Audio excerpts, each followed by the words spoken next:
এই কাহিনীর সমস্ত চরিত্র এবং ঘটনা সম্পূর্ণ কাল্পনিক। বাস্তবে জীবিত বা মৃত কোনো ব্যক্তি অথবা কোনো ঘটনার সাথে এর মিল থাকলে তা সম্পূর্ণ অনিচ্ছাকৃত এবং কাকতালীয়।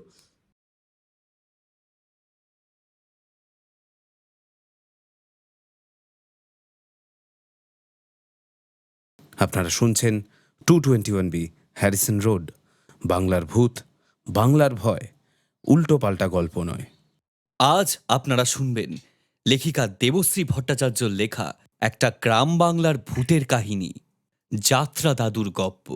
গল্পের বিভিন্ন চরিত্রে রয়েছে প্রত্যয়, আমি সুমিতেন্দ্র, আদিত্য, বর্ণালী, মধুরা এবং Sagar Kumar Pathak. This video is sponsored by the members of 221B Harrison road. সকলকে শারদীয়ার শুভেচ্ছা জানিয়ে শুরু করছি আমাদের আজকের গল্প।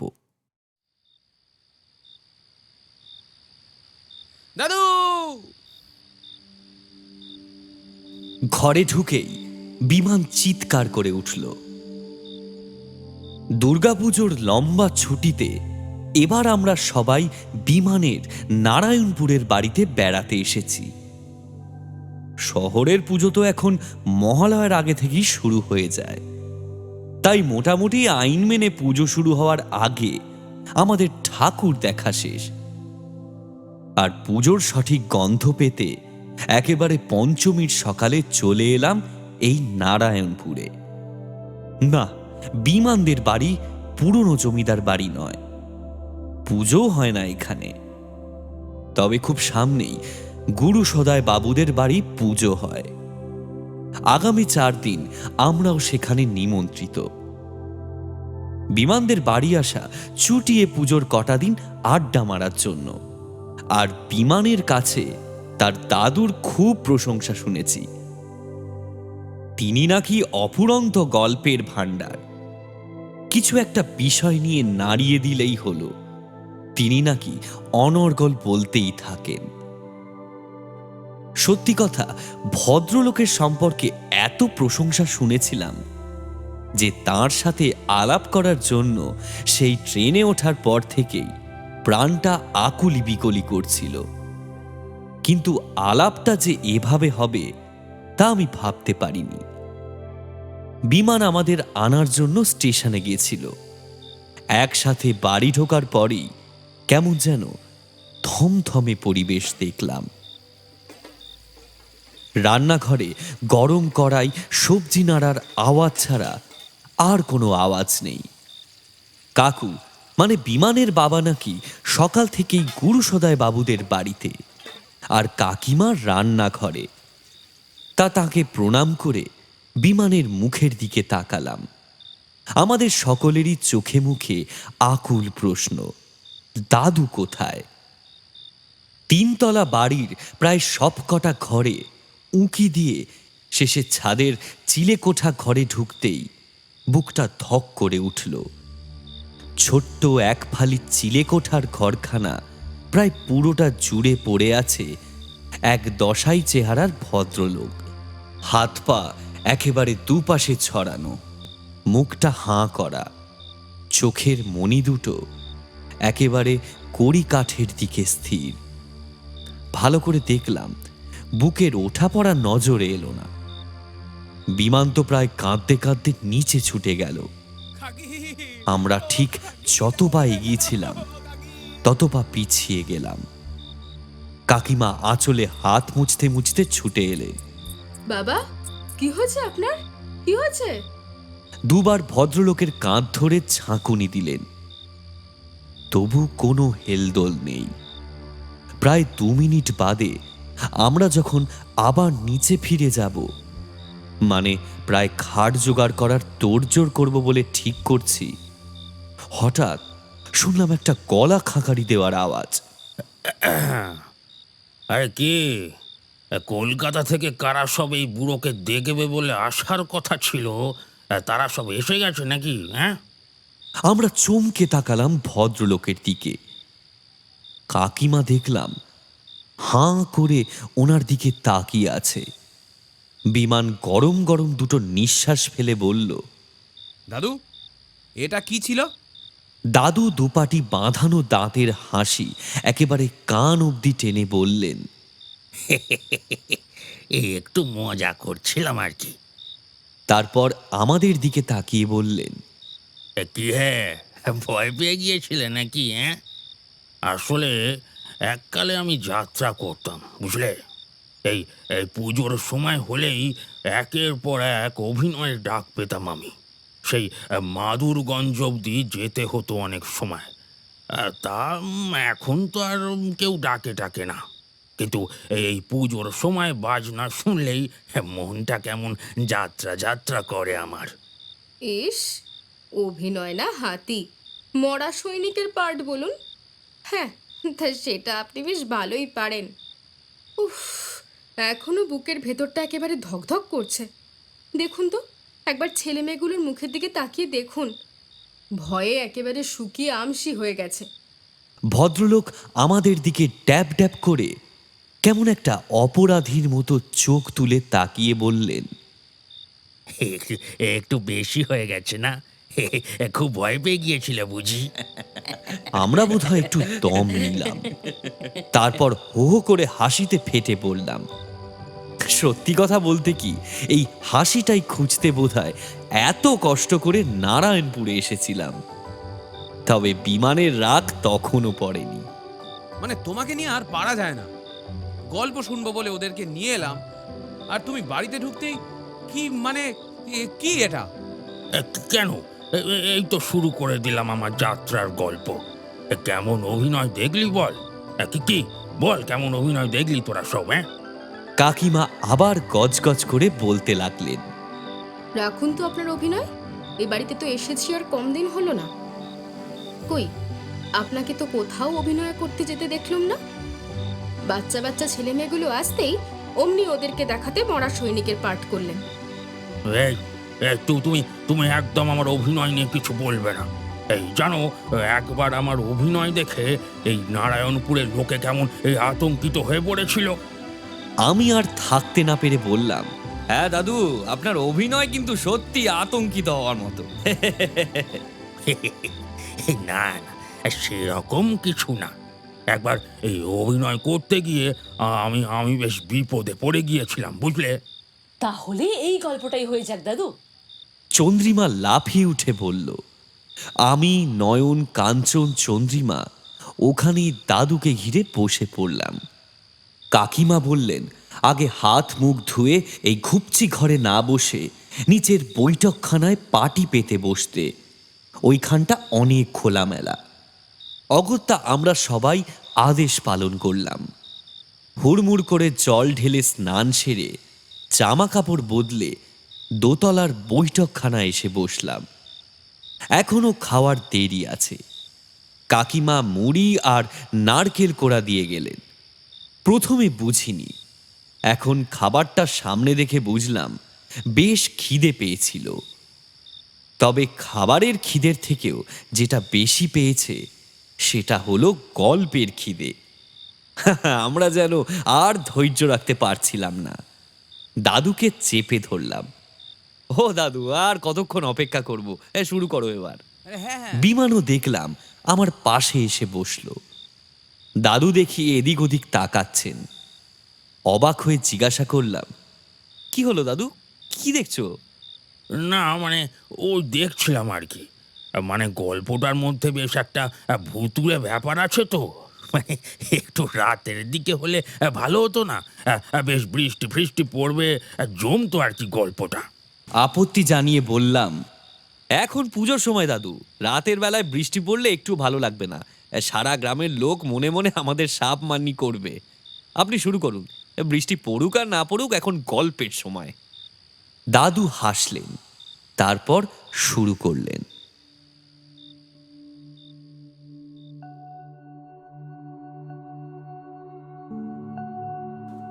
তা বেশ কয়েক বছর আগের কথা।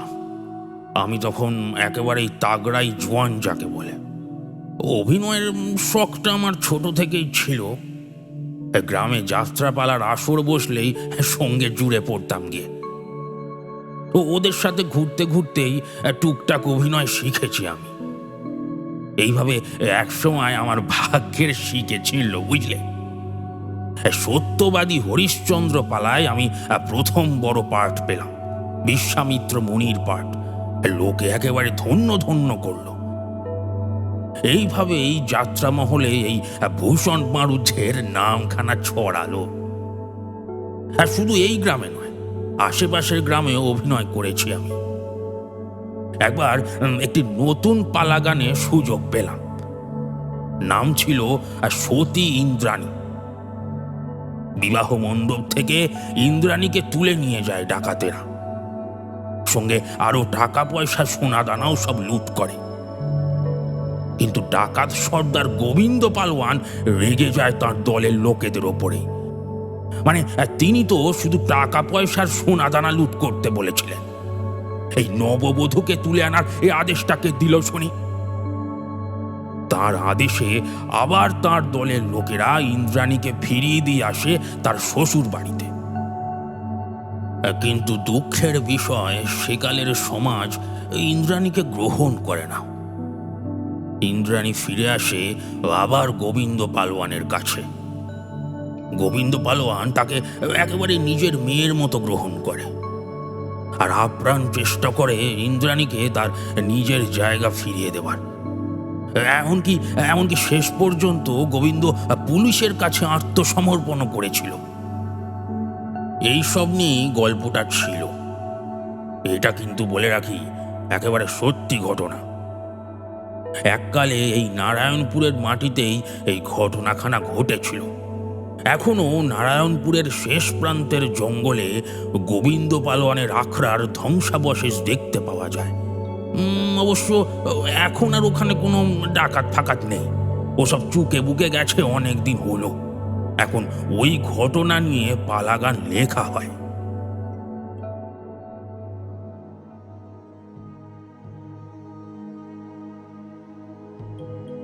তা সে যাই হোক, এই পালাগানের বায়নাটা যখন পেলাম আমি বেশ উত্তেজিত হয়ে পড়লাম যাকে বলে।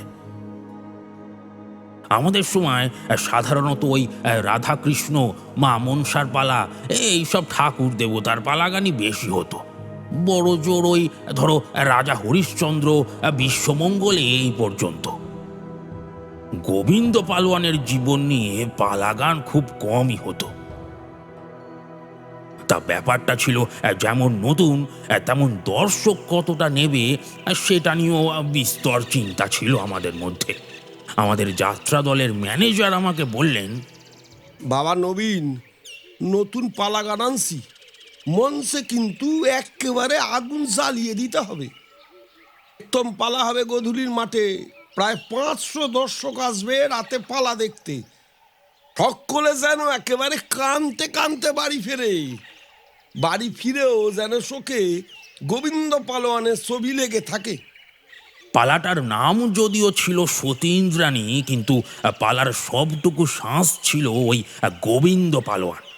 ম্যানেজার সাহেব আমাকে বললেন, তুমি একবার ওই গোবিন্দ পালোয়ানের আখড়াখানা ঘুরে এসো, আর যদি প্রাণে তেমন ভয় ডর না থাকে তবে পালার স্ক্রিপ্টটা ওইখানে পড়ে পড়ে মুখস্থ করো, চরিত্রটি মনে ধরবে ভালো।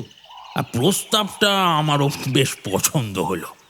এমনিতেই আমার বাবা, বুঝলে, এইসব অভিনয় টভিনয় একদম পছন্দ করতেন না। একমাত্র ছেলে ছিলাম বলে তেমন বাধাও দেননি অবশ্য। কিন্তু বাড়িতে পালা মুখস্থ করতে বসলে খুব রাগ করতেন। আবার মাঝে মাঝে টিটকিরিও দিতেন আমাকে, রীতিমতো ভ্যাঙাতেন যাকে বলে। তাই বাড়িতে কখনো পাঠ মুখস্থ করতাম না আমি। এদিক ওদিক, নদীর ধারে, চণ্ডী মণ্ডপে, গোসাইদের বাগানে, এইসব নানা জায়গায় ঘুরে ঘুরে পাঠ মুখস্থ করতাম। তা ম্যানেজার সাহেব যখন বললেন গোবিন্দ পালোয়ানের আখড়ায় যেতে, তখন আমি একবার এক কথায় রাজি হয়ে গেলাম। ভয়টাই আমার চিরকালই কম। তাই দুপুরবেলা খাওয়া দাওয়া সেরে স্ক্রিপ্টটা নিয়ে রওনা দিলাম গোবিন্দ পালোয়ানের আখড়ায়। ভেবেছিলাম দুপুরবেলা যাব, আর ওই বিকেল অবধি পাঠটা মুখস্থ করব, তারপর আলো কমে এলে চলে আসব। অবশ্য ম্যানেজার সাহেব বলেছিলেন, আখড়ার মাঝখানে দেখবে একটা উঁচু ঢিবি আছে, ওইখানেই গোবিন্দ পালোয়ান বসতো। আর তার দলের লোকেদের হুকুম করত। পারলে ওইখানটাতে বসে একটু চোখ বন্ধ করে চরিত্রটা একটু বোঝার চেষ্টা করবা। তা ভাবলাম যে পাঠ খানিকটা পড়ে নিয়ে তারপর না হয় সেই ঢিবিতে বসে ধ্যান করা যাবে। আমার আবার ওই ঘুরে ঘুরে পাঠ মুখস্থ না করলে মুখস্থ হতো না। তা যখন এই গোবিন্দ পালোয়ানের আখড়ায় এলাম তখন ওই দুপুর হয়েছে সবে আর কি। জায়গাটা জঙ্গলের মধ্যে হলেও খুব একটা ঘন জঙ্গল তো নয়, তাই সূর্যের আলো বেশ ভালোই আসছিল আর কি।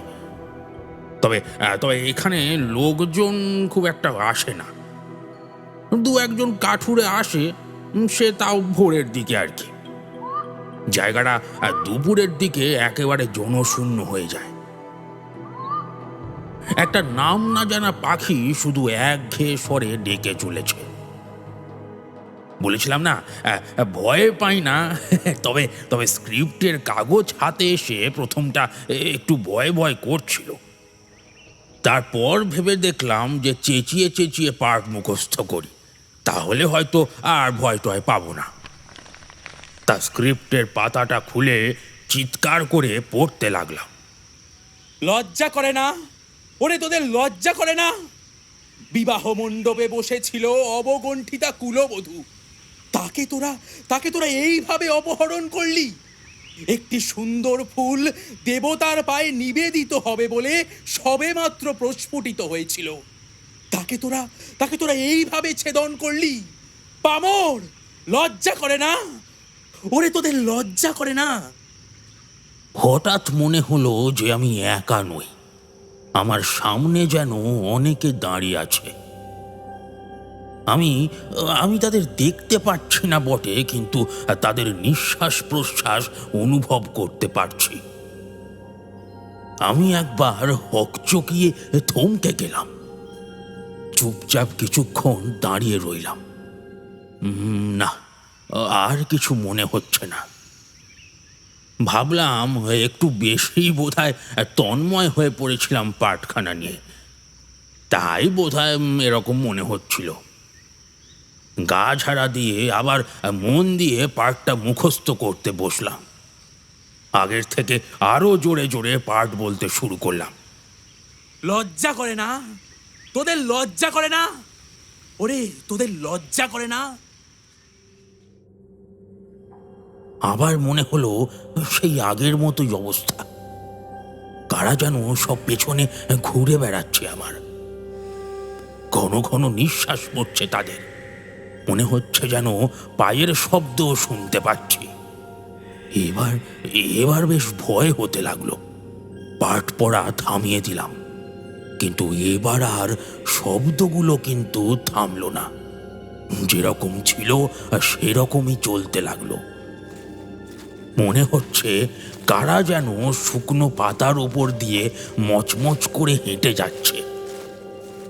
রনপা চড়ে যাওয়ার মতো ঠক ঠক করে শব্দ কানে আসছে আমার। ভাবলাম আমি বোধহয় একটু বেশি পাঠটার মধ্যে ঢুকে গেছি, তাই বোধহয় এসব শুনতে পাচ্ছি।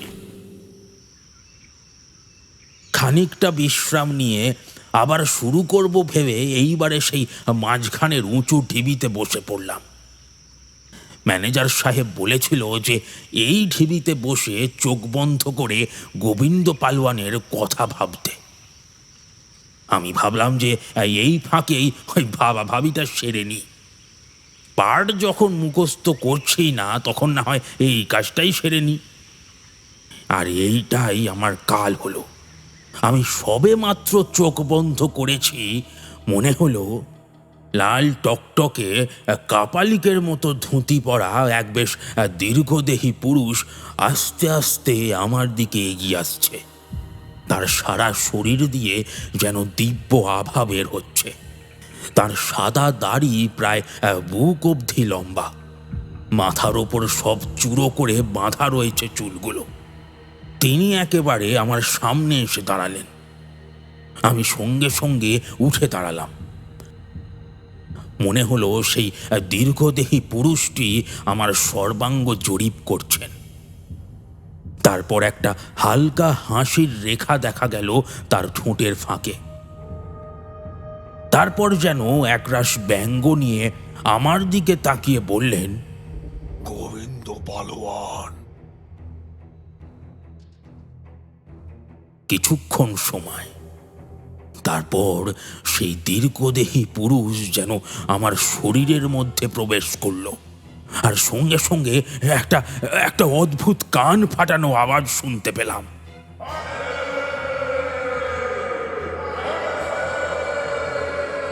কাউকে দেখতে পেলাম না আমি, আর নিজের শরীরটা যেন নিজের কাছেই খুব ভারী মনে হতে লাগলো। আমি আর টাল সামলাতে না পেরে পড়ে গেলাম। চোখের পাতা দুটো বন্ধ হয়ে আসার আগে দেখতে পেলাম বেশ কয়েকজন লাল কাপড় পরা লোক আমার চারধারে ঘুরে বেড়াচ্ছে।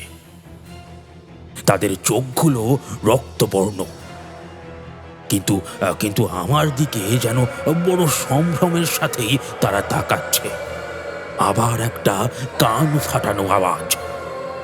আমার চোখটা বন্ধ হয়ে গেল।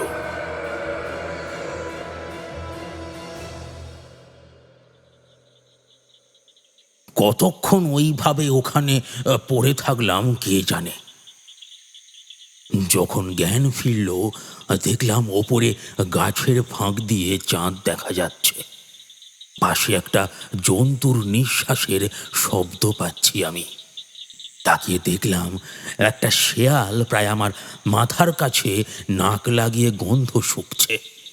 বোধহয় বোঝার চেষ্টা করছে আমি বেঁচে আছি নাকি নাকি মরে গেছি।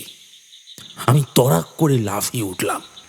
আমাকে ওভাবে উঠতে দেখে শেয়ালটাও ভয় পালিয়ে চলে গেল। চারিদিকে অন্ধকার, চাঁদের একটা মলিন আলো মাখানো আছে সর্বত্র। কিন্তু আমি বেশ সুন্দর হাঁটতে লাগলাম। আমার দেখার কোনো রকম অসুবিধে হচ্ছে না। অদ্ভুত লাগলো। আমি নিজে নারায়ণপুরের লোক হয়েও এই জায়গাটায় আগে কখনো আসিনি, আসার প্রয়োজনও পড়েনি আমার। তবু এই অচেনা রাস্তায় হাঁটতে কোনো অসুবিধে তো হচ্ছিল না আমার। বাড়িতে ফিরতে মা আমাকে দেখে অবাক হয়ে তাকিয়ে রইল। আমি ঠিক বুঝতে পারলাম না। এর আগেও তো অনেক সময় দেরি করে বাড়ি ফিরেছি। পালা গানের রিহার্সাল চললে অনেক সময় বাড়ি ফিরিও নি। মা তো এমন অবাক হয়ে তাকায়নি কখনো। আমি জিজ্ঞাসা করলাম, কি গো, কি হয়েছে? এমনি করে তাকিয়ে আছো কেন আমার দিকে? তোর কি হয়েছে? তোকে কেমন যেন অন্যরকম লাগছে। মা যে কি বলল আমার তো মাথার উপর দিয়ে বের হয়ে গেল। আমি তাড়াতাড়ি আমার ঘরে গিয়ে আয়নার সামনে দাঁড়ালাম। সত্যি নিজেকে যেন কিরকম অদ্ভুত লাগলো। বুকের ছাতি দেখলাম বেশ কয়েক ইঞ্চি বেড়ে গেছে। মুখের চোয়াল একেবারে কাট কাট হয়ে গেছে। গায়ে ফুল হাতা পাঞ্জাবি পরা ছিল, কিন্তু সেটাও বেশ টাইট টাইট লাগছিল আমার। হাতের কবজি যেন লোহার মতো। সারা শরীরের শক্ত মাংসপেশির ওপর দিয়ে যেন শিরা উপশিরাগুলো বিদ্যুতের মতো দৌড়াদৌড়ি করছে। মানে একেবারে রোহিত থেকে কৃষ হয়ে গেলে? হ্যাঁ, সেটা ঠিক অনেকটা ওই রকমই। আয়নায় নিজের মুখের দিকে তাকিয়ে আছি, হঠাৎ কে যেন আমার নাম ধরে বাইরে ডাকলো। বাইরে বেরিয়ে দেখলাম যোগু, আমাদের দলেরই লোক। ম্যানেজার সাহেব ডাকছিল, আরে রিহার্সালে যাবে না? ভুলে গেছিলাম যে গোধূলির মাঠে যাত্রার প্রথম পালা শুরু হতে আর বেশি দেরি নেই। তাই ম্যানেজার বাবু সকলকে রাতের খাওয়া সেরে চলে আসতে বলেছিলেন ক্লাব ঘরে। সারা রাত জেগে ওই রিহার্সাল হবে আর কি। মূলত আমার পার্টটাই, কারণ কারণ ওটাই তো মেন ব্যাপার। কিন্তু আমার তো আর পার্ট মুখস্থ করাই হলো না। সেই দুপুর থেকে সন্ধে অবধি তো জঙ্গলের মধ্যেই অজ্ঞান হয়ে পড়ে রইলাম। কিন্তু এসব তো আর এখানে বলা যায় না। মাকে তাড়াতাড়ি বললাম ভাত দিয়ে দিতে, আজ সারা রাত রিহার্সাল হবে। কিন্তু এদিকে আমার মাথায় বাজ পড়েছে, কারণ ওই স্ক্রিপ্টের কাগজগুলো আমি জঙ্গলেই ফেলে চলে এসেছি। তখন অন্ধকারের মধ্যে আর কাগজগুলোর কথা মনে ছিল না আমার, পড়াও হয়নি পুরোটা। বুঝতে পারলাম যে আজ কপালে আমার ভালোই দুঃখ আছে। যাই হোক, তাড়াতাড়ি কয়েকটা ভাত নাকে মুখে গুঁজে রিহার্সালে যাব বলে একেবারে তৈরি হয়ে নিলাম। বাড়ি থেকে বের হতে যাব, হঠাৎ বাবা বললেন, দেখো ওই চললেন আমাদের নট সম্রাট, যাত্রা মঞ্চে পায়রা ওড়াতে আর আমার মান ডোবাতে। এটা আমার বাবার একেবারে বাঁধা ধরা ডায়লগ ছিল। যাত্রায় বা রিহার্সালে বের হওয়ার সময় আমার সাথে দেখা হলেই বাবা এই কথাটাই বলতেন। আমি খুব একটা পাত্তা টাত্তা দিতাম না। বাবা ছেলের এই ঝগড়া তো ঘরে ঘরে আবহমান কাল ধরে চলে আসছে। কিন্তু এই দিন কি যেন একটা হয়ে গেল আমার মধ্যে। মনে হলো আমার সারা শরীর দিয়ে যেন বিদ্যুৎ খেলে গেল। বেরিয়ে যাওয়ার আগে বাবার দিকে শুধু একবার ঘুরে তাকালাম। স্পষ্ট বুঝতে পারছি আমার মধ্যে যেন আমি না, অন্য কেউ রয়েছে। বাবার হাসি এক মুহূর্তে মিলিয়ে গেল। মা সঙ্গে সঙ্গে ছুটে এসে দাঁড়ালো আমার সামনে। কি হলো রে তোর?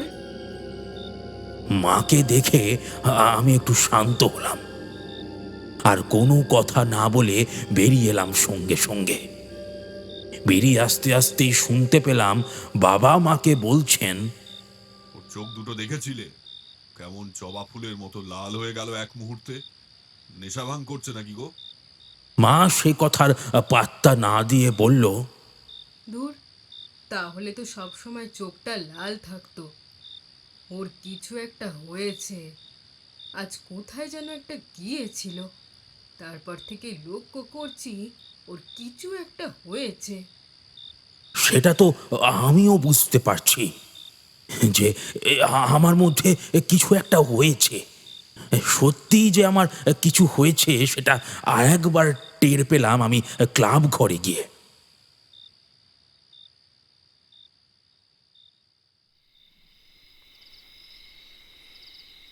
আমাদের এক ড্রেস দাদু ছিল, গদর মিয়া। গলায় ফিতে নিয়ে ঘুরতো সব সময়। তবে ড্রেসের মাপ নিতে তার একেবারেই ফিতে লাগতো না। সবই তো প্রায় চেনা মুখ। মাপ নিতে নিতে সবার মাপ মুখস্থই হয়ে গিয়েছিল প্রায়। কিন্তু আজ ক্লাব ঘরে ঢুকতেই কালো মোটা চশমাটা ঠেলে আমার দিকে এগিয়ে এলো গদর মিয়া। মুখে এক গাল হাসি, চোখে তার অপার বিস্ময়। এইটা কি করছস সাত? মুগুর বাসস নাকি কুস্তি লড়ছস? ম্যানেজার সাহেবও এগিয়ে এসে বলল, সত্যি ভূষণ, তুমি দেখিয়ে দিলে। একটা পার্টের জন্য তুমি ব্যায়াম করে এই কদিনে এই রকম পেটানো চেহারা বানিয়ে নিলে। সকলের কাছে তুমি একটা এক্সাম্পল ভূষণ। তোমার হবে, একদিন তোমার নাম বিশ্ববিখ্যাত হবে। এদিকে এত প্রশংসার ঠেলায় আমি বলারই সাহস পেলাম না যে ওই স্ক্রিপ্টের কাগজগুলো আমি হারিয়ে ফেলেছি, আর পড়াও হয়নি সবটা। কোনো কিছু বলার আগেই হারমোনিয়াম দাদা হারমোনিয়ামের সুর তুলে দিল, আর ওদিকে আমাকে ম্যানেজার সাহেব টেনে নিয়ে গিয়ে একেবারে মাঝখানে দাঁড় করিয়ে দিল। আবার সেই আগের অবস্থা। মনে হলো আমার সারা শরীরের মধ্যে যেন বিদ্যুৎ খেলে গেল।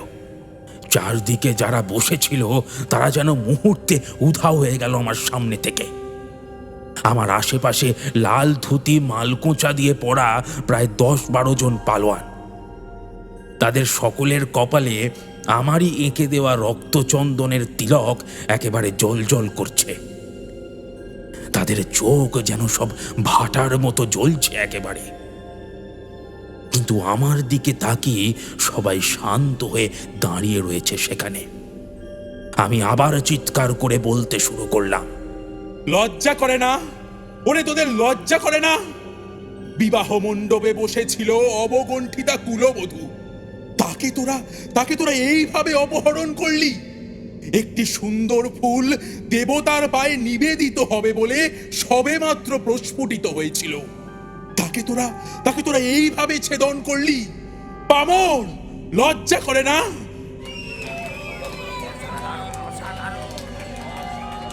ডায়লগ শেষ হতেই ক্লাব ঘর একেবারে হাততালিতে ফেটে পড়ল যাকে বলে, কিন্তু আমার যেন সেদিকে কোনো হুঁশই নেই। মনে হলো আমি যেন ক্লাব ঘরে নই, দাঁড়িয়ে আছি সেই গোবিন্দ পালোয়ানের আখড়ায়। একের পর এক ডায়লগ বলে যেতে লাগলাম আমি। অথচ বিশ্বাস করো, আমি কিন্তু দুপুরে পুরো স্ক্রিপ্টটা পড়িনি। অথচ প্রম্পটার দাদাকে একবারও প্রম্পট করতে হচ্ছে না। আমি দাঁড়িয়ে আছি আর গড় গড় করে ডায়লগের পর ডায়লগ বলে যাচ্ছি। রিহার্সাল শেষ হওয়ার পর ম্যানেজার সাহেব আমাকে জড়িয়ে ধরে কেঁদেই ফেললেন। ফাটিয়ে দিয়েছো ভাই, একেবারে ফাটিয়ে দিয়েছো।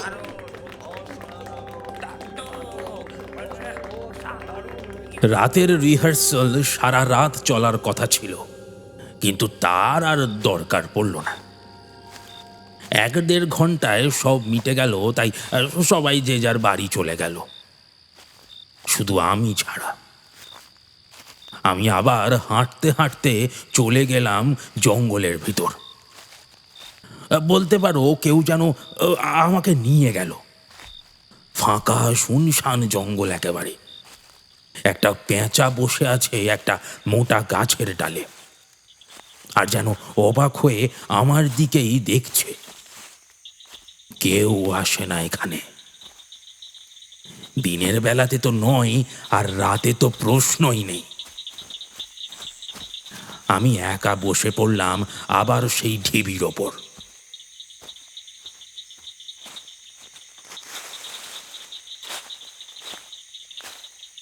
আবার সেই হাড় কাঁপানো হুঙ্কার শুনতে পেলাম। চোখের সামনে ঢিবির নিচে ষাঁড় বেঁধে লোক ঘুরে বেড়াচ্ছে। তাদের কারোর হাতে লাঠি, কারোর হাতে খাঁড়া, আবার কারোর হাতে তরোয়াল। নিজেদের মধ্যেই যুদ্ধ খেলা খেলছে যেন, আর মাঝে মাঝেই চিৎকার করে উঠছে।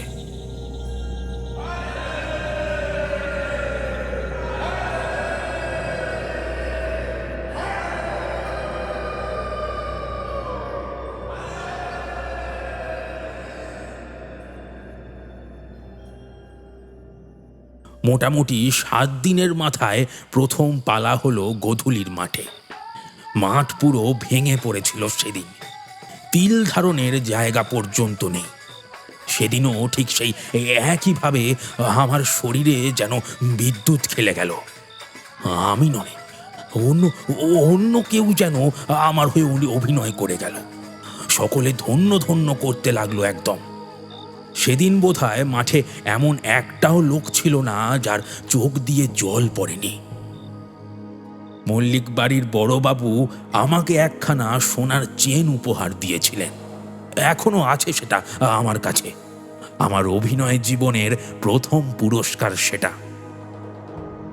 সব ঠিকই চলছিল, অভিনয় ভালো হচ্ছে, লোকে প্রশংসা করছে, কিন্তু সমস্যা হয়ে গেল অন্য জায়গায়। গোবিন্দ পালোয়ান যে আমার ওপরে ভর করে যখন তখন আমি আর নিজেকে সামলাতে পারি না। সে কি বিপত্তি! একদিন শুনলাম আমাদের গাঁয়ের একটি মেয়ে কাঞ্চনাকে নাকি তার শ্বশুর বাড়ি থেকে রেখে গেছে। বিয়ের পণ নাকি বাকি ছিল। সবাই শুনল, তারপর যেমন সেটা নিয়ে ঘুষুর কথা বলে তেমনি কথা বলে চলল। কাঞ্চনার মা এসে একদিন বাড়িতে মায়ের কাছে খুব কান্নাকাটি করল। মাও আঁচলে চোখ মুছল বেশ কয়েকবার, কিন্তু দেখলাম কেউ কোনো প্রতিবাদ করছে না। আমি একদিন ভোরবেলা সোজা সেই কাঞ্চনাদের বাড়ি গিয়ে হাজির হলাম।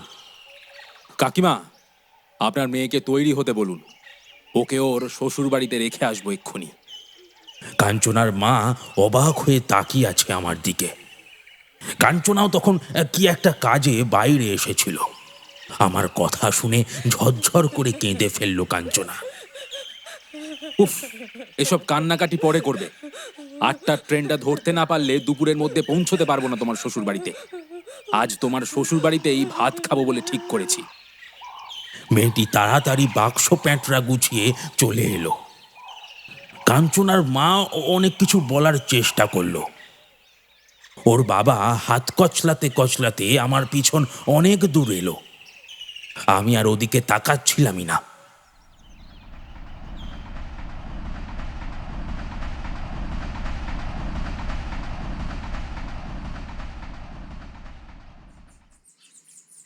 সোজা ট্রেন ধরে 12টা নাগাদ এসে পৌঁছে গেলাম কাঞ্চনার শ্বশুর বাড়িতে। মুহূর্তের মধ্যে যেন বাজ পড়ে গেল কাঞ্চনার শ্বশুর বাড়িতে। কাঞ্চনার ভাসুর, শ্বশুর, আরও কয়েকজন লোক না জানি কোথা থেকে উদয় হয়ে আমাকে এই মারে তো সেই মারে অবস্থা। কাঞ্চনার শ্বশুর বললেন, ওই মেয়েকে আমরা আর এই বাড়িতে রাখবো না। ওর সাথে আমাদের কোনো সম্পর্ক নেই। আমার ছেলের আবার বিয়ে দেবো অন্য জায়গায়। যাও, নিয়ে যাও। একটা লোক আমার দিকে ছুটে এলো আমাকে মারবে বলে। আমি শুধু আমার মুঠিটা বাড়িয়ে দিলাম, ব্যাস। এই দেখে রাগে একেবারে আগুন হয়ে তেড়ে এলো আরো কয়েকজন জওয়ান মরদ। কিন্তু বেশিক্ষণ কেউই আমার সামনে টিকতে পারলো না। কিছুক্ষণ পর যা অবস্থা হলো সে আর বলার নয়। কাঞ্চনার শাশুড়ি সামাল দিতে ঘোমটা টেনে আমার দিকে এগিয়ে আসতে আসতে বলল, ওই দেখো, কুটুম মানুষ এরকম মারামারি করতে হয় নাকি? আরে আমরা কি আর সত্যি ওকে রেখে এসেছিলাম নাকি? ভাবলাম নতুন বউ একটু ঘুরে আসুক বাপের বাড়ি, সময় হলে আবার নিয়ে আসতাম। তা তুমি নিয়ে এলে, খুব ভালো কাজ করেছো বাবা। আজ দুপুরে এখানে 2টি মাছের ঝোল ভাত খেয়ে যেও বাবা। সত্যি সেদিন কাঞ্চনার শ্বশুর বাড়িতে পাত পেরে বসে খেয়ে বাড়ি ফিরলাম। কাঞ্চনা নিজে আমাকে ঘোমটা টেনে পরিবেশন করলো। ঘোমটার ফাঁক দিয়ে ওর সেই হাসি মাখা মুখ আমি কোনোদিন ভুলব না।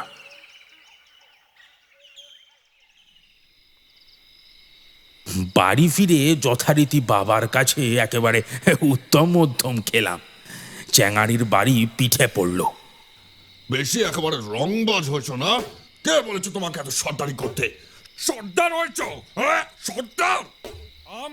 বাবা একের পর এক চ্যাঙারির বাড়ি মেরে চলল।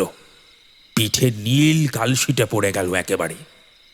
কিন্তু কিন্তু আমার যেন কোনো ব্যথাই লাগলো না। চুপচাপ মারগুলো হজম করে নিলাম।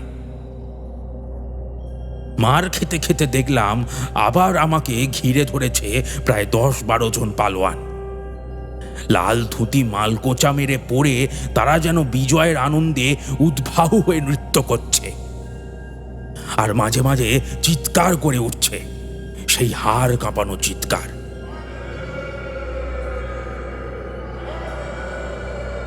তবে বাবার হাতে মারধর যতই খাই না কেন, নারায়ণপুরে আমার নাম বেশ ছড়িয়ে পড়ল। যাত্রার দলে আমার কদর আরও বেড়ে গেল।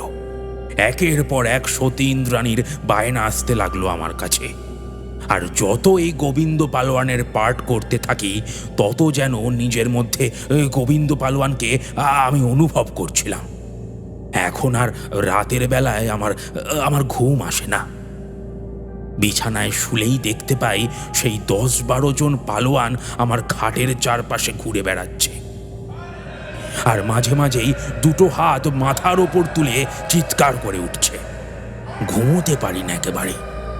মাঝরাতে গ্রামের রাস্তা দিয়ে হেঁটে বেড়াই। রাত হলেই আমি কেমন যেন একেবারে অন্য মানুষ হয়ে যাই। বনে জঙ্গলে ইচ্ছে মতো ঘুরে বেড়াই, ভয় করে না আমার। একদিন তো তমসা নদী সাঁতরে পারাপার করলাম, কিন্তু কিন্তু কেন করলাম তা নিজেও জানি না।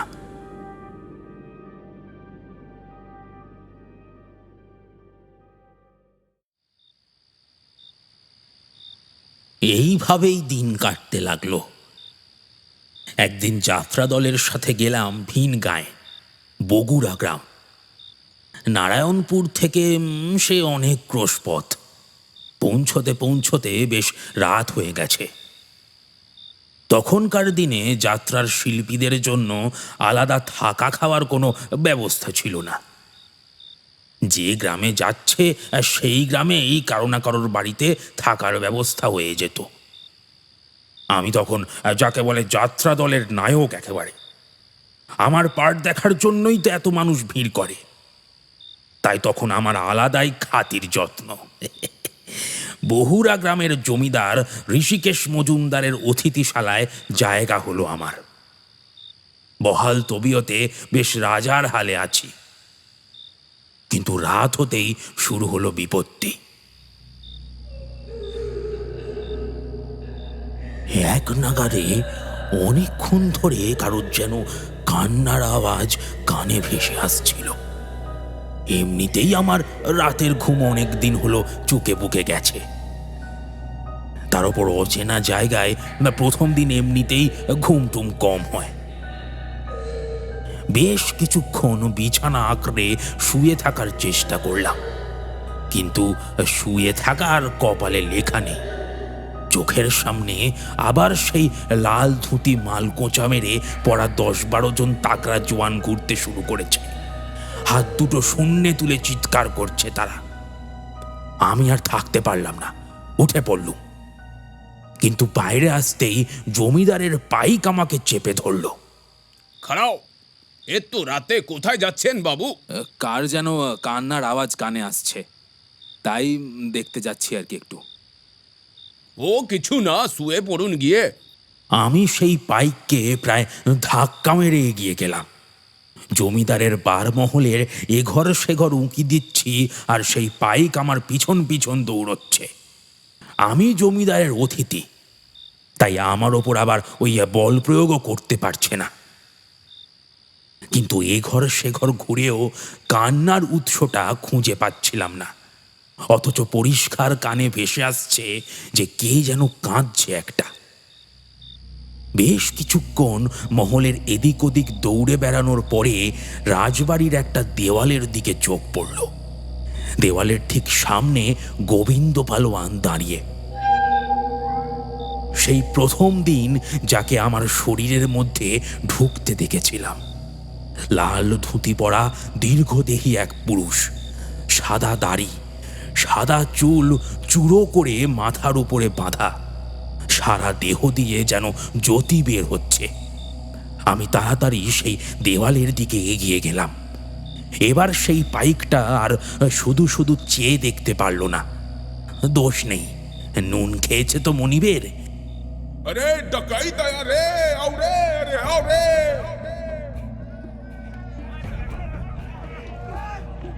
একটা অদ্ভুত কায়দায় চিৎকার করে সংকেত দিল।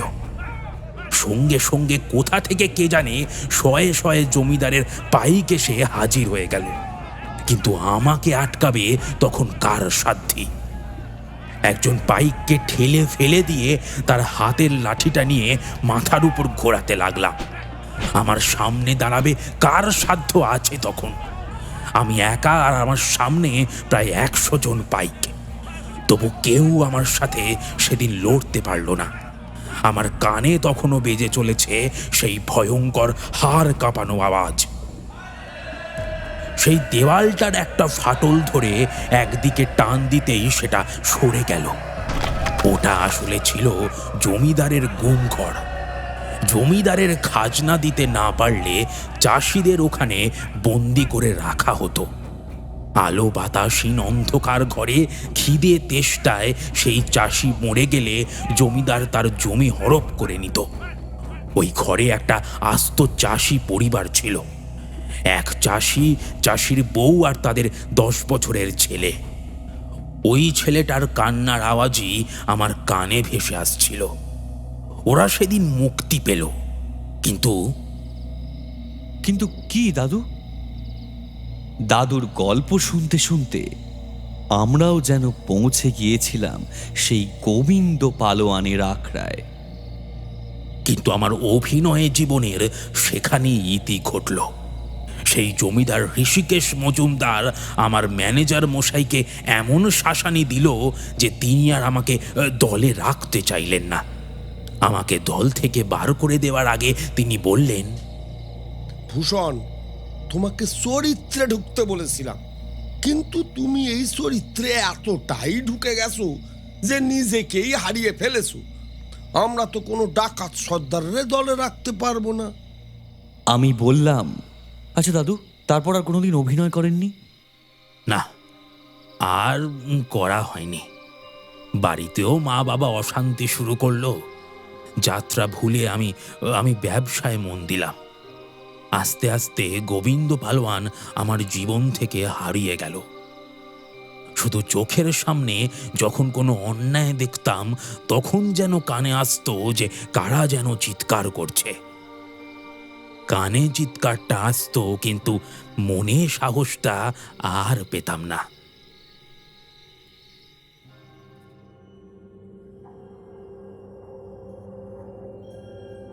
বিমানের বাড়িতে পুজোর কয়েকটা দিন বেশ আনন্দে কেটে গেল। দশমীর দিন সবাই বেশ হুল্লোড় করতে করতে গেলাম প্রতিমা বিসর্জন দিতে। ফিরে আসতে বেশ রাত হয়েছিল। তখনও সারা শরীরে ধুনোর গন্ধ মাখামাখি হয়ে আছে। বিমানদের বাড়িতে এসে আবার কেমন যেন বুকটা ধক করে উঠল। বাড়িতে একটাও আলো জ্বালানি, সারা বাড়িটা অন্ধকার। বিমানের মা বাবা দুজনেই আমাদের সাথে বিসর্জনে গিয়েছিলেন, কিন্তু দাদু তো বাড়িতে আছে। বাড়ির একটা একটা করে আলো জ্বালিয়ে আমরা আবার সেই চিলেকোঠার ঘরটায় পৌঁছালাম। আজও সেদিনের মতোই দাদু সারা ঘরটা জুড়ে পড়ে আছে, হাত পা দুটো ছড়ানো, চোখটা ওপরের কড়িকাঠের দিকে স্থির। বুকটা ছ্যাঁত করে উঠল। বিমান একরাশ রাগ নিয়ে প্রায় ধমকে চিৎকার করে উঠল, দাদু, আবার তোমার এই যাত্রাপালা শুরু করলে? বিমানের কথাটা শেষ হলো না। রাগের বশে দাদুর হাত ধরে তুলে ছেড়ে দিতেই সেটা শূন্য থেকে ধপাস করে পড়ে গেল।